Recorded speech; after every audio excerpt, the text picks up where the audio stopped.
परिषदेस उपस्थित भारतीय जनता पक्षाचे माध्यम प्रमुख पाठक साहेब, प्रमुख प्रवक्ता केशवजी उपाध्याय साहेब, पत्रकार बंधू आणि भगिनींनो,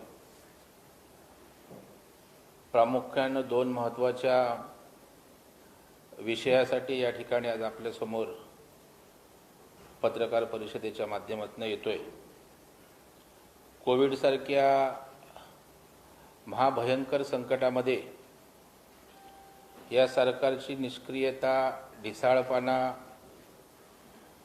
रोज पुढे येत असताना आता निकृष्ट दर्जाची लाखो किट्स या ठिकाणी वापरली गेली आणि त्यामुळे स्वाभाविकता जे पॉझिटिव्ह रुग्ण होते ते निगेटिव्ह दाखवले गेले। म्हणजे या ठिकाणी प्रत्यक्षात लोकांच्या रुग्णाच्या जीवाशी खेळण्याचा प्रकारच या ठिकाणी झालाय। हे साधारणतः 1 ऑक्टोबरपर्यंत भारत सरकार RT-PCR किटचा पुरवठा करत होते, तोपर्यंत सगळं ठीक होतं। 1 ऑक्टोबर नंतर राज्य सरकारनं या किट्स त्या ठिकाणी खरेदी केल्या। वैद्यकीय संचालनालयाने, वैद्यकीय विभागाने त्या ठिकाणी खरेदी केल्या आणि आरोग्य विभागामार्फत त्या वितरित या ठिकाणी करण्यात आल्या। आणि ही घटना जालनाला लक्षात आली की जालनामध्ये जेव्हा 25% पॉझिटिव्हिटी रेट होता, तो अचानक 5% आल्यानंतर तिथले डॉक्टर हयात नगरकर यांनी बाब त्या ठिकाणी निदर्शनास आणली की 5% एकदम खाली कसा आला।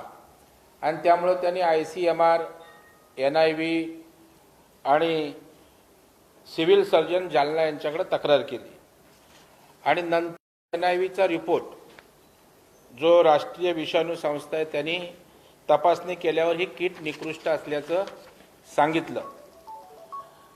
आपण बघाल की डॉक्टर लहाने जे आहेत डायरेक्टर, त्यांच्याकडे त्यांचंही या ठिकाणी दुर्लक्ष झालं। कारण ज्या वेळेला जालना जिल्ह्यातला रेट ऑफ इन्फेक्शन पॉझिटिव्हिटीचा कमी झाला, नगरकर डॉक्टर यांनी कॉन्फरन्सिंगच्या द्वारे लहाने साहेबांना सांगितलं, त्यावेळेला लहानेने त्यांनाच झापलं। केवळ झापलं नाही तर त्यांच्यावर ॲक्शन त्या ठिकाणी घेतली, त्यांच्यावर नोटीस बजावण्यात आलं। आणि या सरकारचा निगरगट्टपणा एवढा आहे की 7 ऑक्टोबरला NIVचा रिपोर्ट आल्यानंतर 10 ऑक्टोबरपर्यंत पुण्याला हे किट वापरले। म्हणजे 3 पुन्हा NIVचा रिपोर्ट आल्यानंतर पण लोकांच्या काही पडलं नाही, पुन्हा 10 ऑक्टोबरपर्यंत ते किट पुण्यामध्ये त्या ठिकाणी वापरले गेले। आणि यावरून राज्य सरकारचा बेफिकीरपणा या ठिकाणी लक्षात येतोय। आरोग्य संचालनालय आणि वैद्यकीय शिक्षण ही 2 खाती याला जबाबदार आहेत, परंतु खाती पण एकमेकांवर उडवाउडवी करतायत। राजेश टोपेंनी सांगितलं वैद्यकीय शिक्षण विभागाचा विषय आहे, ज्याचे मंत्री अमित देशमुख आहेत। अमित देशमुख यांनी सांगितलं की राजेश टोपे यांना विषय माहीत नाही, आरोग्य विभाग याला जबाबदार आहे। आणि त्याच्यामुळे एकमेकांवर ढकलणं आणि जीविताशी रुग्णांच्या खेळणं हा महाविकास आघाडीमध्ये प्रकार सुरू आहे। आणि या गंभीर अशा प्रकरणाची चौकशी होणं अत्यंत आवश्यक आहे। काही मागण्या राज्याच्या मुख्यमंत्र्यांकडे या संदर्भात या ठिकाणी करतोय।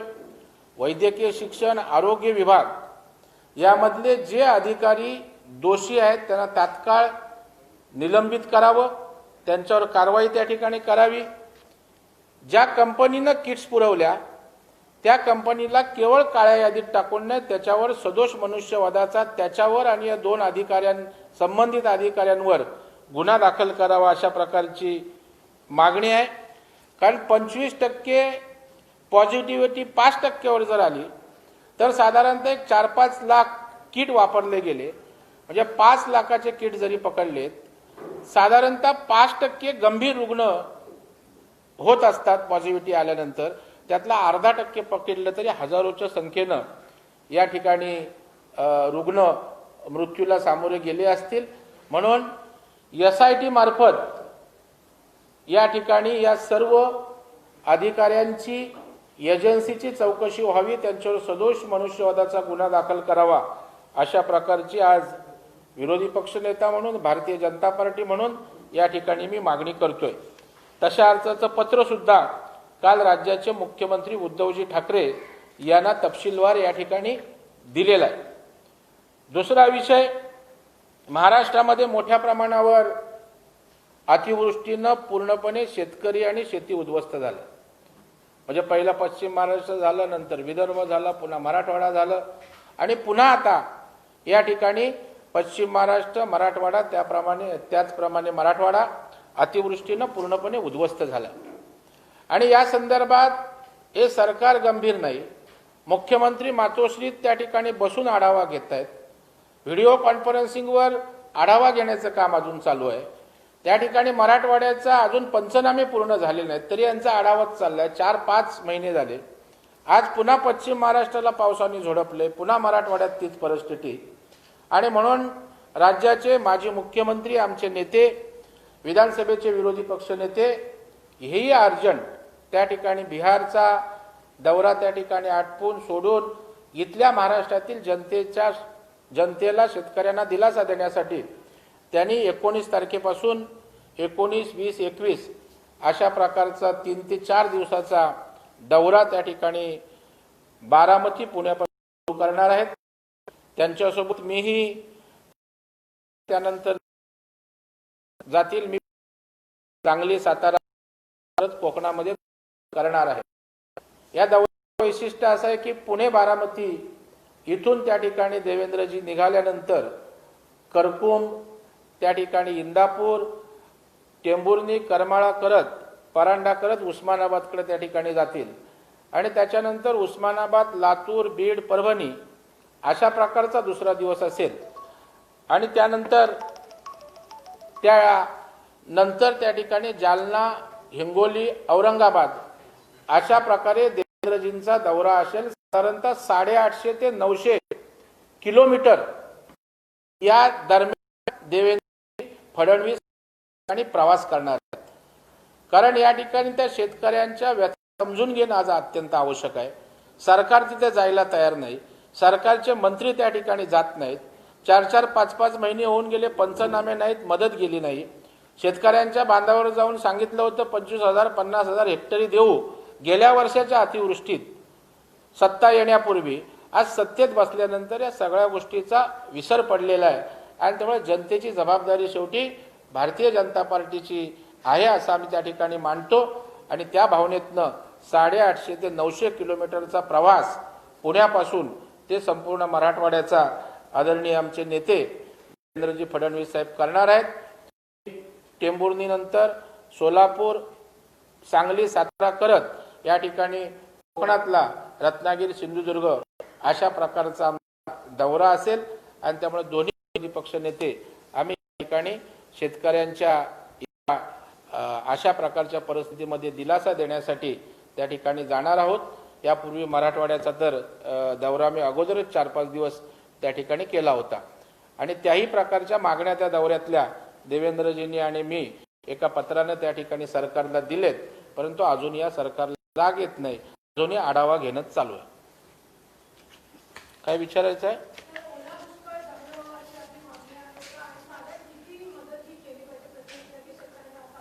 ओला दुष्काळ जाहीर करावा म्हणून माननीय देवेंद्रजी फडणवीस साहेबांनी मुख्यमंत्र्यांना पत्र लिहिलेलं आहे.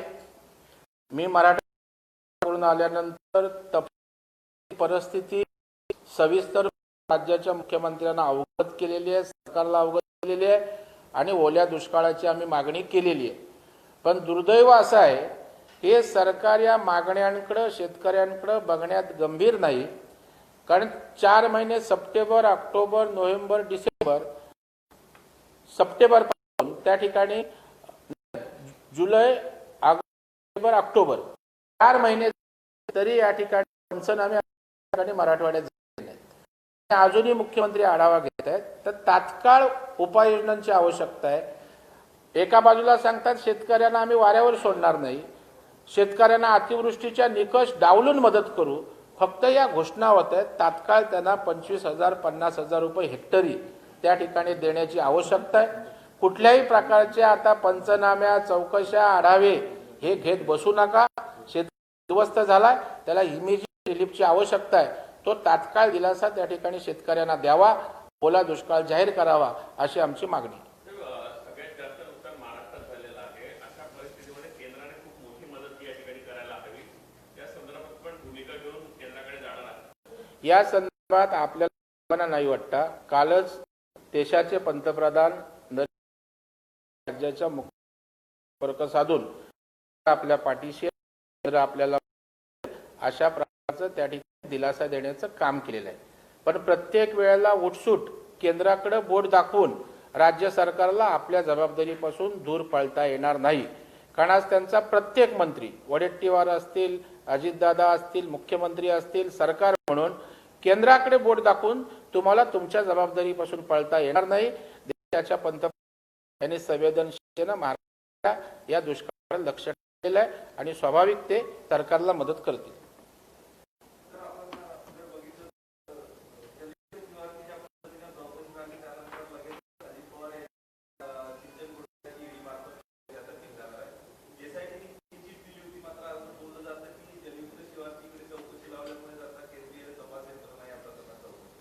एक लक्षात ठेवा, जलयुक्त शिवारच्या चौकशीला आम्ही अजिबात घाबरत नाही, घाबरायचं कारण नाही.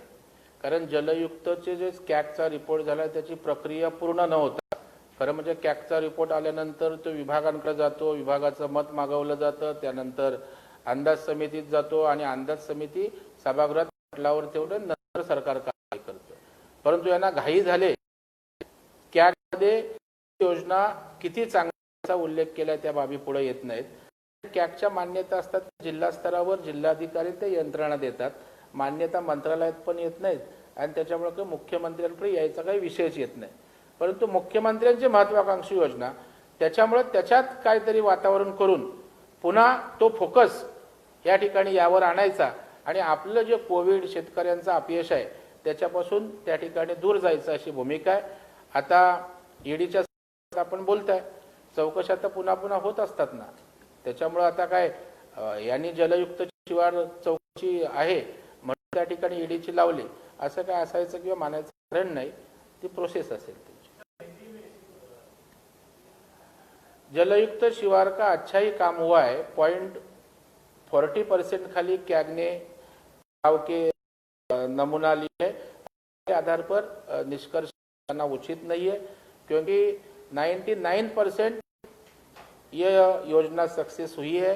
उसकी वजह से टैंकर कम हुआ है, सिंचन की क्षमता बढ़ी है. तो एक अच्छी योजना है और चौकसी के माध्यम से जो है इंक्वायरी के बाहर आएगा, उससे हमको कोई फिक्र नहीं कि एक अच्छा योजना है और लोगों ने इसका स्वीकार किया. जन सहभाग भी बड़े पैमाने पे था. अभी ईडी की जो चौकसी है, इंक्वायरी जो है, वो इसका और ये जलयुक्त शिवार का कोई संबंध है ऐसा मुझे लगता नहीं. क्योंकि अगर कौन सी भी तपास यंत्रणा को लगे कि अपना तपास अधूरा है, वापस करने की जरूरत है, तो वह अथॉरिटी अपने स्तर पर निर्णय ले सकती है. धन्यवाद.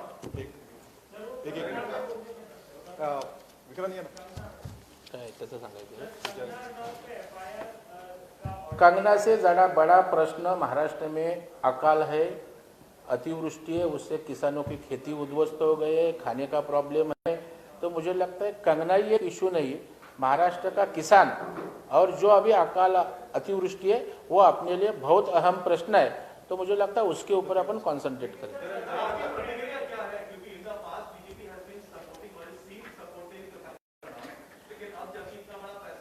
नहीं, पुलिस की वो कार्रवाई है, उसके बारे में मैं नहीं बात कर सकता है. और कंगना करके हम लोग इंडिविजुअल मदद नहीं थी, जिस तरह से एक्शन हुई थी वो एक्शन के ऊपर हमारा आक्षेप था.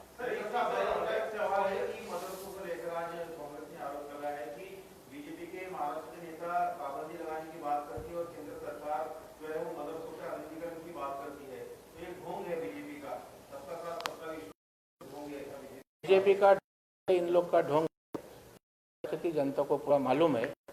महाराष्ट्र की जनता बहुत सजग है. बीजेपी क्या है और ये लोग क्या है उनको पूरा मालूम है. कोई बोलने से ऐसा नहीं होता है.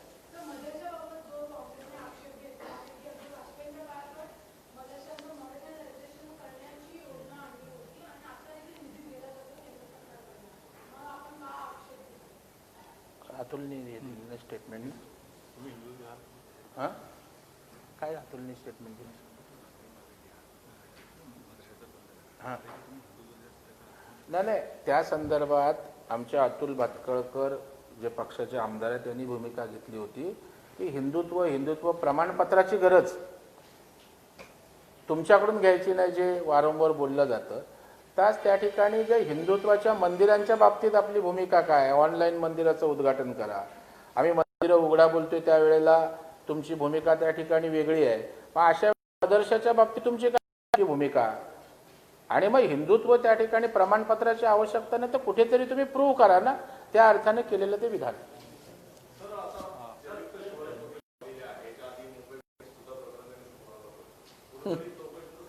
असल्या चौकशांना भीक घालत नाही.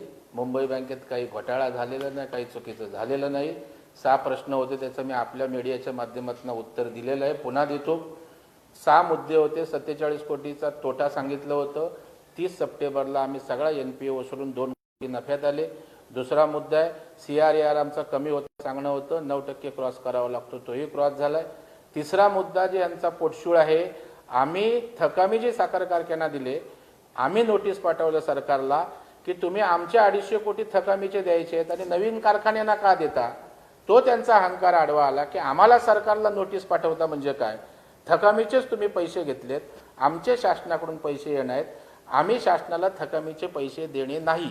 आणि या सगळ्या 6 प्रश्नांची इत्यंभूत पुराव्यासहित उत्तरं त्या ठिकाणी संबंधित कमिटीला दिलेली आहे. आणि चौकशी नाही, ही रुटीन तपासणी असते आणि तपासणीचा भाग असतो, त्याला आम्ही उत्तर देत असतो. त्याच्यामुळे अशा प्रकारच्या चौकशा बिकशा लावून आम्हाला प्रेशर करायचा कोणाचा प्रयत्न असेल तर आम्ही भीक घालत नाही.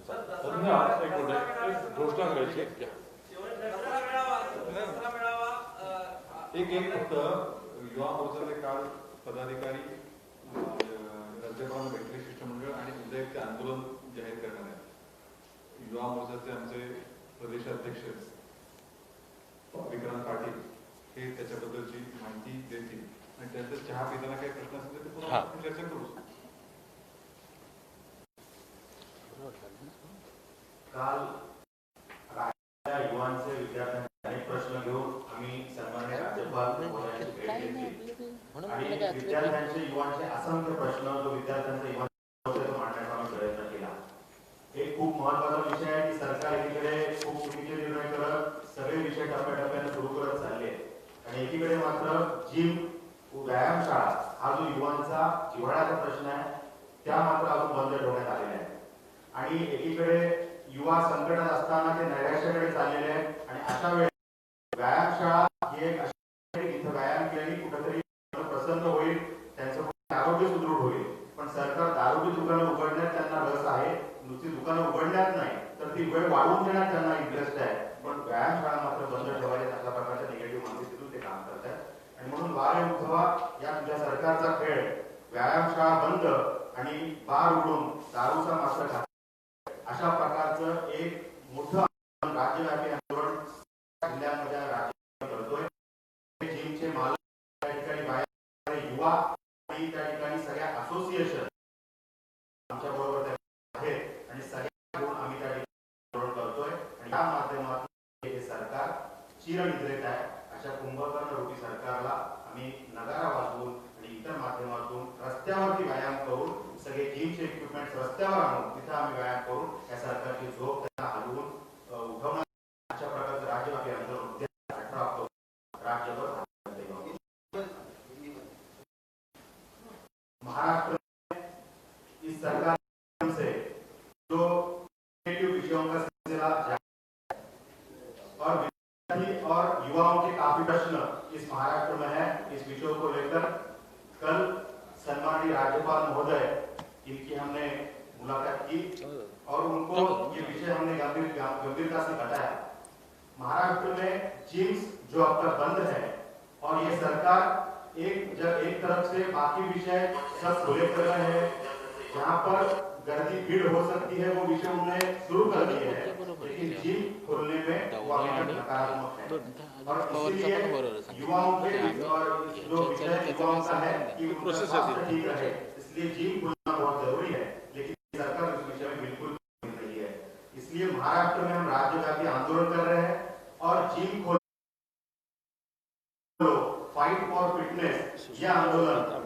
वाहने उद्धवा सरकारचा भेट व्यायामशाळा बंद आणि बाल बुडून दारूचा रत्ना मेळ इस तरह का एक आंदोलन महाराष्ट्र धर्मने सब जीप एसोसिएशन के लोग जीप कंपनी के युवा और जीप चालक इन सभी को लेकर हर जिला में ये आंदोलन बड़े आग्रह से किया जाएगा और सभी जीप के इक्विपमेंट रस्ते पर लाकर ये आंदोलन हम करेंगे और सरकार को इस माध्यम से ये लड़ाई हम छेड़ेंगे कि जब तक आप जीप नहीं खोलोगे तब तक युवा मोर्चा की लड़ाई जंग जारी रहेगी। मैं विक्रांत पाटिल, प्रदेश अध्यक्ष। भारतीय जनता युवा